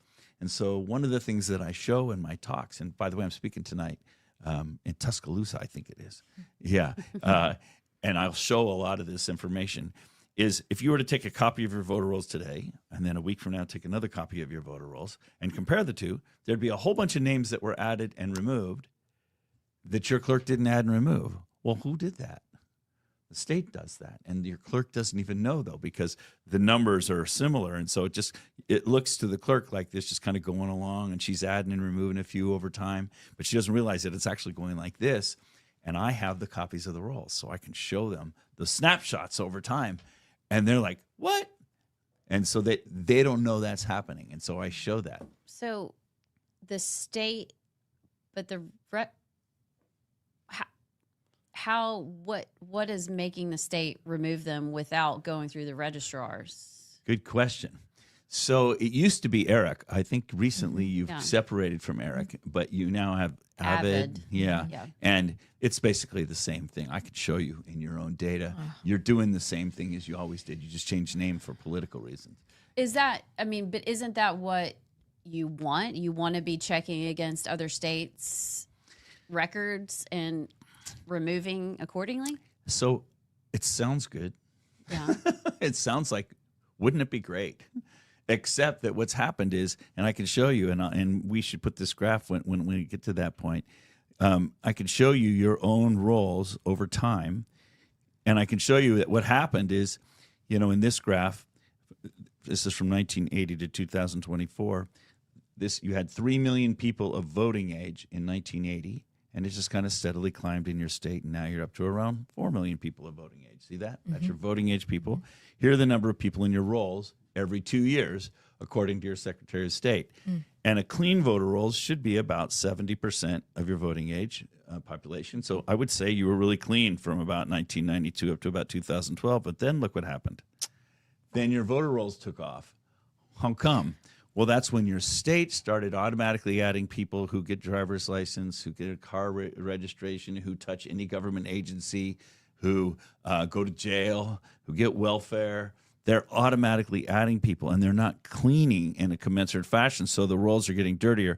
I can talk about the turnouts, but let's not do that yet. I just want you to see that the voter rolls are growing faster than your population, dramatically faster. In fact, you got about 40% too many people in your voter rolls. So what'll happen is I'll show this to people, and they're like, what? How could we have so many names in the rolls that shouldn't be there? So what then I do is I give them a copy of their own voter rolls. They start going through them, and I always tell people, look in your own neighborhood. So we look up, it's like I'll be standing in front of a group, and I'll say, give me an address. Give me an address. And we look you up, and they'll say, wait a minute, that's my next door neighbor. Their boy hasn't lived here for 10 years. How come he's still an active voter in the rolls? In other words, the rolls are really dirty. And when I show them to them themselves, they're shocked. They don't realize how dirty it is. Now, in states like Oregon or Washington or Colorado or California, where they mail a ballot to every person, that's immediately a problem because you're mailing huge amounts of ballots out to people who aren't there. It's ridiculous. Like I was just in a county in Colorado where they got back a fourth of the ballots undeliverable. I mean, it's ridiculous. Now, you have equally dirty rolls, but since most of your voting here takes place in person, and by the way, that's a kudos to Alabama. About 98% of you on average vote on election day in person. That's big. Step across the border into the panhandle. Say in Florida, 30% of their ballots are coming in by mail. They're lazy. Okay. Yeah. You guys show up on election day, and that's a big advantage. So to cheat here, you don't stuffing ballots is not as easy because people are voting in person. Right. So here, the way they cheat is they bust people in, they and then they can also mess with the tallies afterwards. So that's an example, for example, of how the clerks are so busy doing their election tasks that they don't realize what's happening in their rolls. Can So- I ask you one Yeah, question? sure. Go ahead. It looks like you're about to. Oh, hit I'm another sorry. I can go slide. back to that if you want. Well, no. Is that 42% more registered voters than the population increase? Statistically, they should be about even. Yeah, they should. You know, track or each should other. they? Yeah, they if the should- population it's- goes up, the right. rolls should track. Right. Is that fraud or is that laziness? That is deliberate. So, what do I mean Okay. by deliberate? So, what's supposed to happen? There are two federal laws. One is NVRA, National Voter Registration Act, 1993, and another one, HAVA, Help America Vote Act, 2002. Both of those were grants from the federal government to the states. And the first one was more about the rolls. And the federal government said, we're going to give you money to maintain your rolls in a particular way. And all the states said, oh, great, we'll take it. What state doesn't take money? But they didn't comply with the other side, which is how to maintain the rolls. And I'll give you an example. Say, for example, that you missed 2 federal elections. They're supposed to mail you a postcard and see if you're still there. And if you're not there, they're supposed to make you inactive in the rolls. And then if you... Hello, and welcome back. We hope you enjoyed that little break. Maybe you futzed around a little bit. One of our listeners texted in and said, can we please make Rodney Walker's farm visit a big Rightside radio listener field trip? We can call it please. Futzing Around the Farm. That's such a I good. love it. Can y'all imagine the great video we could get of that to post on social media? You guys, It'd be here's the dream. awesome. The dream is maybe a Little House on the Prairie intro where the little one falls down and rolls to the bottom. That could be fun. I can see it if he's got rolling hills, but also me with a cow. Maybe some thought bubbles between the cow and me. It would be, if the State House video did gangbusters, that would doing just it. be. We're doing it. But he sells them like these are eating cows, like cows you eat. Yeah. Is that Parents used to have some of those. okay? So we'll just love on them for a second before they become a delicious dish and understand that this is the way the world works. It's the way God made it, right? Maybe I could have a rescue cow. I did that once with the bunny. Yeah, you could rescue like a special one. Yeah, like point me to the kind of cow that Jacob would not have picked out for a sacrifice to God. Give me that cow. Take that one. And I'll take it. I'll take it to where it could be loved. You do have a farm. Yeah. It'd be kind Y'all of still fun. have the farm? We do. Be Now, fun. do we ride four-wheelers on it? Yes. Do we keep animals out there? No. But I could. Are we still going there when the zombie apocalypse Absolutely, hits? we're going there. Okay. Yes. Nobody will find us. We're heading there. I'll give you the coordinates soon. Okay, so lots to talk about on the 3. In fact, a lot of news happened over the weekend and even some stories this morning that I completely missed. But before I ask you guys if you saw any of those, and I'm sure we each have our own, we have our favorite segment, one of them, we have many, called the 3. Thanks, JP. You're welcome. Who's going first? Okay, I'll go first. Well, I didn't want to step on y'all's toes. I know y'all both got videos. Don't step on my toes. I have a video because this is one of my most favorite topics. And apparently it's one of yours. Allegedly. Take it away, JP. Sued for operating an illegal and unconstitutional 72-dose hyper-vaccination schedule. All 72 of these doses from birth to age 18, not one has been tested in combination. And particularly the cumulative safety of 72 doses was never studied. So it's literally just experimental at this point. Nobody knows what's going to happen with all of these doses. And that's exactly why they're being sued, to kind of dismantle this dangerous program. And so this is huge. This whole vaccine ideology is now crumbling down as people begin to understand the real risks and just how absurd it is. And even Trump highlighted that. He said it's a travesty we're injecting beautiful babies with all these toxic loads of needles. It's stupid and it's got to stop. So we've talked about this before, but the CDC, in case you missed the beginning of that clip, the CDC is being sued for illegal and unconstitutional 72-dose hyper-vaccination schedule. I will be the first to say all vaccines are not bad. There are some that can be helpful. There are some things that you get that work. But to this end, for our little children, no, they do not.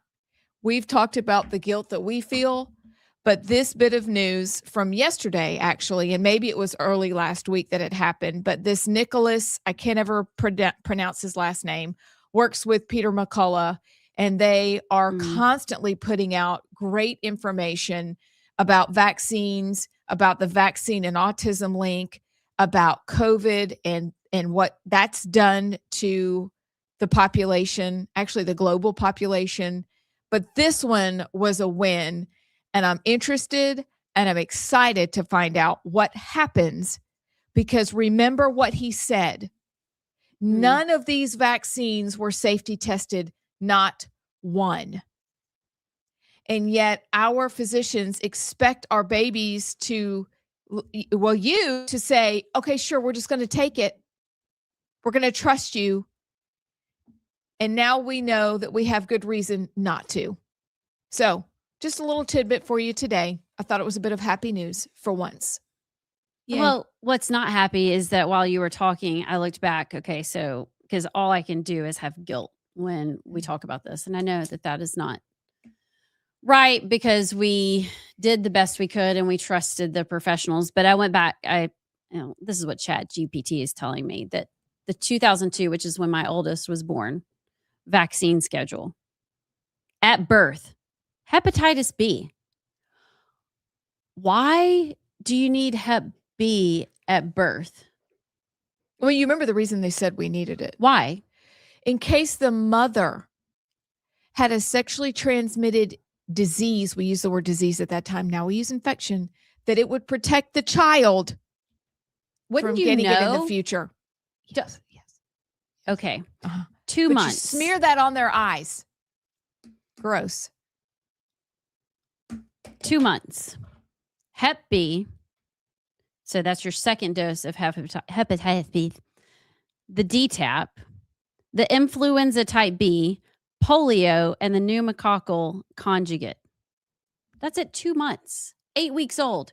You're getting 5 shots at one time. And I remember they would come in with that little tiny tray, and it just would be needles lined up. And then they'd have the Band-Aids sticking off the side. And they would lay, and you literally would hold your child down, and that nurse would take a syringe and just jab it repeatedly in the thigh of your child. And we all just stood there and we were like, this is a great idea. We're going to come back next month and you can do it again. You know, I actually, because that was the vaccine schedule when I was born, but I remember one of my earliest memories one time was getting a shot in the thigh when I was a kid. I was really, really young. I just remember how bad it was. And my sister actually, when it happened, was like, sorry, it's not funny, but she was screaming so loud, like from the shot, that like people in the lobby could hear it. Yeah. So I had kids who would hide under the table, and I'd have to pull them out. But yeah, I don't know why I didn't stop and think, this is probably not great to just jab them all at once with this crap. And then we come to find out, remember earlier this year, there was a story from Nicholas about vaccines and the flu and vaccines and dementia and Alzheimer's. The evidence is there, and it is hard to ignore. And yet they just said, here, give this to your children and don't ask any questions. And then we started asking questions, and it led us to another very uncomfortable finding, which was that when your pediatrician recorded all the kids on the vaccine schedule, the better they did, the closer they came to a fully vaxxed clinic, they were bonused for that. And then, remember, Blue Cross and Blue Shield hid that once it got out there. They hid it. It's still in circulation, thank goodness. But y'all, please ask questions. Please, I beg you, ask questions about what they're giving your children and why. And could they please tell you what's in it? And don't be like us and not ask when you feel stupid because you think, I'm not the doctor. I don't know. She says I need it or they need it. Please, if your gut is on fire and your heart hurts, ask the question right then. Ask it. Just ask. We're here to remind you that you have every right to do it. That these are your precious jewels. You have every right to ask questions. And then if you want to give your children these vaccines, you can do it. I think that what I feel so guilty about is not asking questions. And then I get angry because I was never told side effects or even really the benefits of it. It's just an assumed, here we come. I hear nurses' shoes coming in and, hold your baby down. This is just what we do. I don't know. It feels icky when I look back on it, but I'm glad that this information is getting out. Parents can make their own choice, just like the COVID vaccine. If you want to get the COVID vaccine, get it, but know what you're getting and don't feel pressure. Lord, you're not a loser if you don't do it. And you know what? All the people in my life that had like 4 or 5 boosters, they have gotten COVID twice as many times as those that didn't get the vaccine or just had 1 or 2. It's been the craziest thing to watch. So, and some people have gotten hideous side effects that no one will tell them the truth about why they have the side effects. So not everybody gets them. But like Allison said, know what you're taking and why. That's all. That's all. That's it. Is that so wrong to ask for that? It's not so wrong. I don't think it's wrong. It's not wrong. Just want to be It's smart. just what you do. Fellas, Okay, play my video. This is fun news. Hold on, let me see if okay, here it is. On what they believe is evidence of the ark buried in a remote part of Turkey. Andrew Jones from California says the dimensions match. In chapter 6 of Genesis, it talks about a 300 cubit long boat. And that, if you use the Egyptian cubit, is 515 feet long, or about 157 meters. And that's exactly the length of this boat-shaped object. These are the timbers of the ship. That's what we're looking at. It's amazing. Joining us now is the lead archaeological researcher of Noah's Ark Scans, joining us live from Turkey. Andrew, great to have you on. First things first, how long have you and your group been looking for Noah's Ark?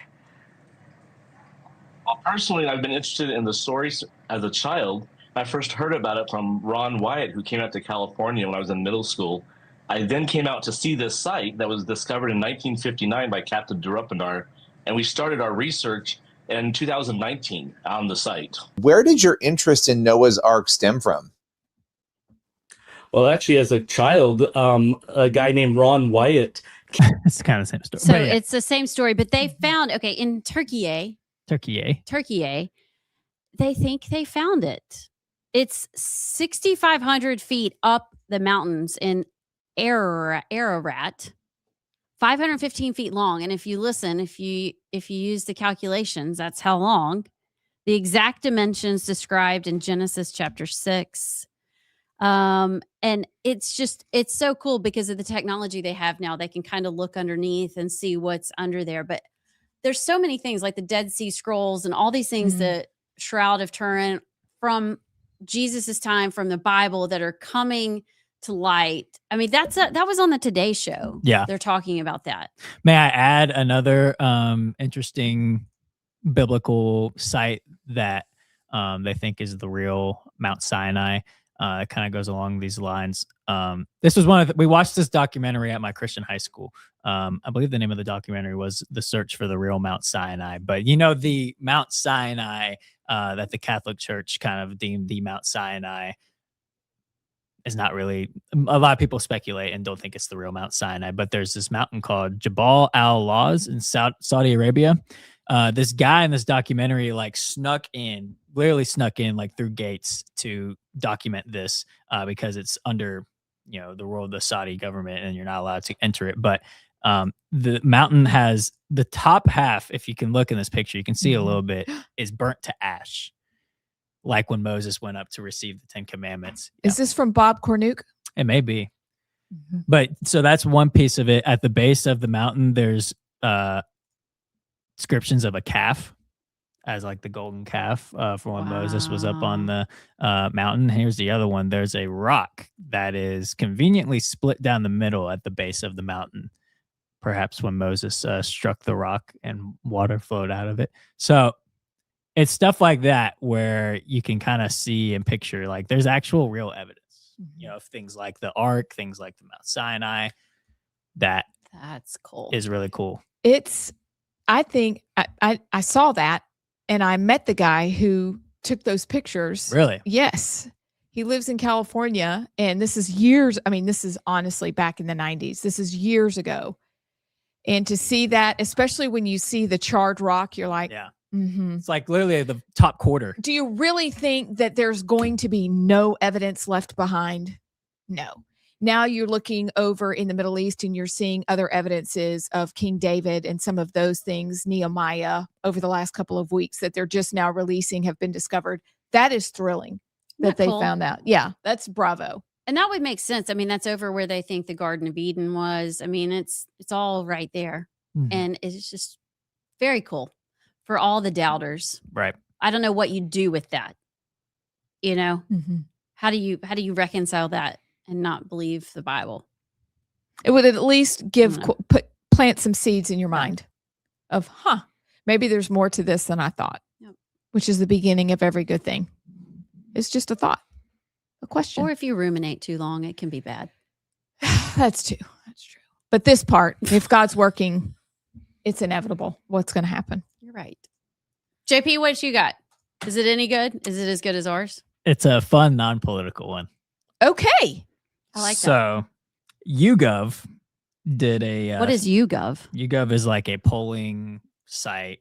You know, they do polls. Like random. They it's do not polling. like YouGo. Like the letter U. YOU Gov.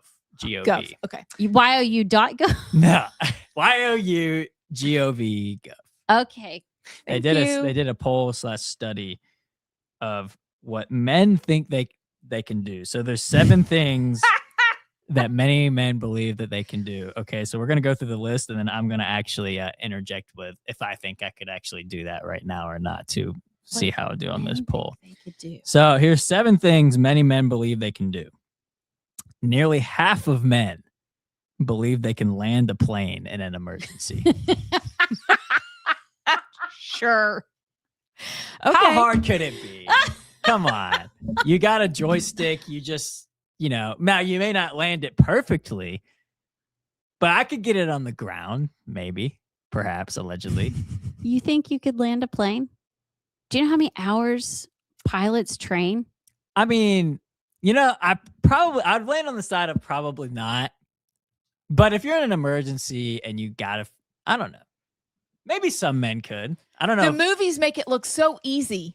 I probably couldn't land a plane in an emergency, if I'm being honest with you. You're smart enough to. It's just, is there time?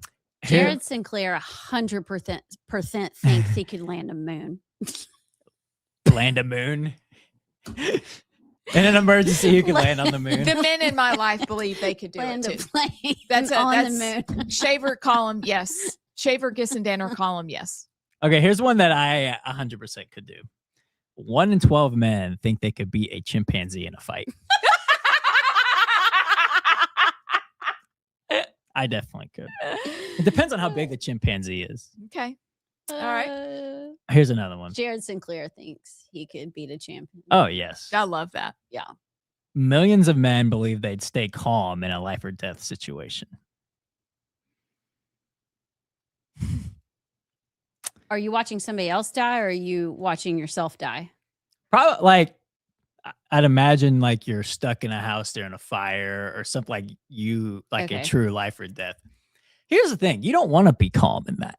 You want to use the adrenaline and correctly. But if you're calm in a life or death situation, you're probably just going to die. You need to be amped up and freaking out and then do something about it.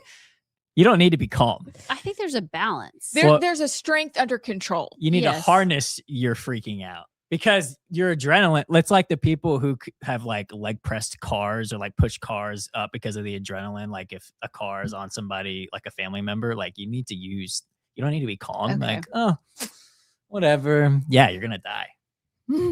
Here's another one. Many men believe they could survive in the wild with no help. Oh, the men in my life believe they could do that.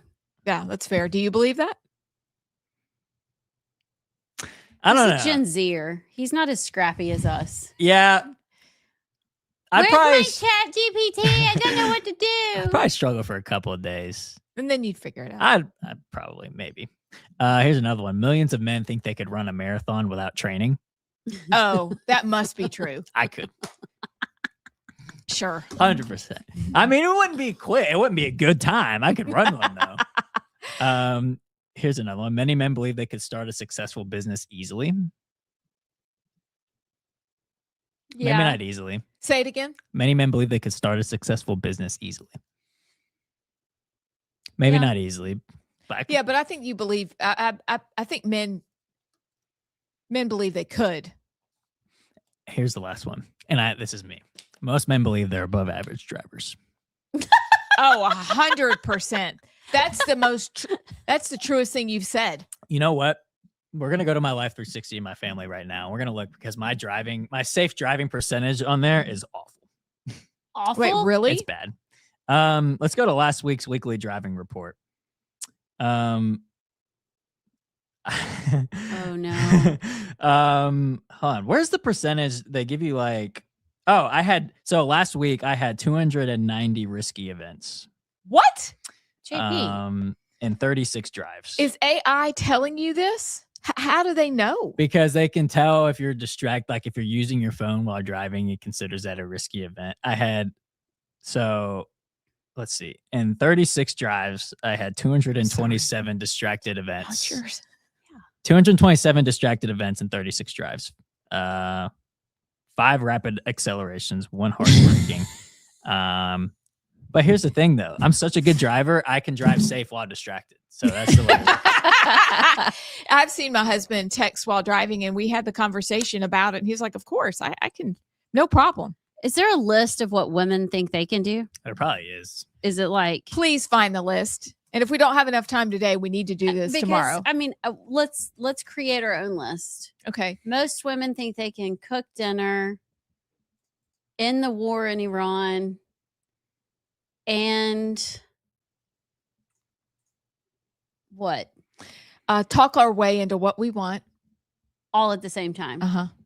I'm not seeing a poll on this. We got to do one ourselves. That's because there are so many things that we think we can do. We know we're not great drivers, but we think so.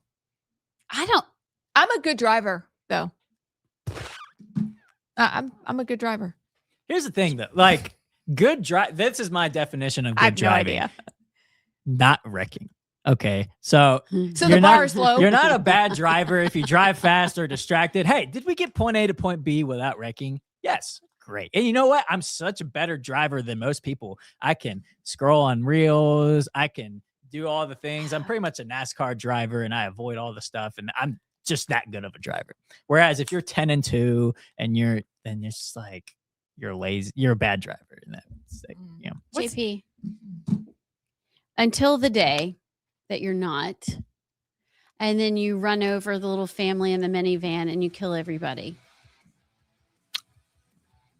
Allison, that was serious. I'm serious. I have to tell myself that because when I drive, you know how a lot of times when I go on a walk, I just start spouting off text to y'all because my brain does the to-do list on the walk. Sometimes that's driving. And so I want to text, and then I'm like, what if I hit the minivan and the kids, and it's all because I need to tell JP I'm bringing toast in the morning for breakfast. Pretty pointless. Well, now you've made me think about this. Yeah. And then you'd go to jail and we wouldn't have a producer. Oh, that's that's the worst. That'd be awful. Oh, y'all, tomorrow, holy cow, we may have a big announcement, but we have a big announcement right now. We have speaker Nathaniel Ledbetter coming on tomorrow at 10:30. You're not going to want to miss that. Then after that, we may be taking a road trip. For real. We're not sure. It's like life on the edge. But we'll see you back here tomorrow for sure on the right side.